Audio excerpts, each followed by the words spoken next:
Waalaikumsalam. Ya Pak, silakan Mas Aidil dari Padang. Mas Aidil, iya dulu ketika terjadi penculikan dan kerusuhan di Papua itu, kami resmi Polhukam itu mengadakan rapat semua unsur yang terkait, yang kemudian berkesimpulan agar orang-orang tertentu di Papua yang namanya sudah disebut itu supaya diburu sebagai teroris.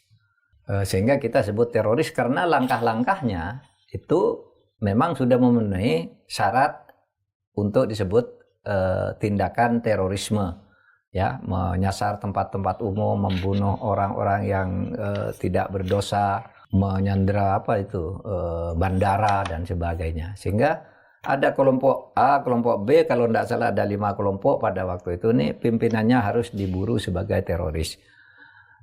Tetapi ini belum ketangkep, banyak ya belum ketangkep sampai sekarang. Saya harus berterus terang secara politis gitu. Memang masih ada perbedaan pendapat di antara pejabat pemerintah sampai saat ini tentang kapan sesuatu itu disebut teroris. Karena begitu disebut teroris, menurut undang-undang TNI boleh masuk. Sementara kalau disebut kelompok kriminal bersenjata, yang boleh nangani hanya Polri.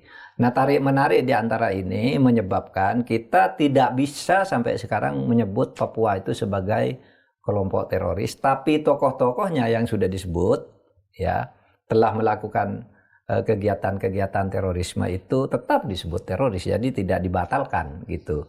Sejauh pengetahuan saya itu masih berlangsung, orang-orangnya tetap diburu. Kelompok ini jumlahnya sekian orang, kelompok ini sekian orang. Tidak semua di Papua itu menjadi daerah teroris karena Papua itu ada budaya, ada orang, ya.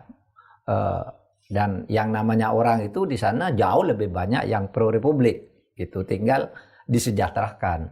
Oleh sebab itu di Papua itu operasi kita itu operasi sipil sebenarnya, agar negara membangun kesejahteraan tanpa terlalu banyak campur tangan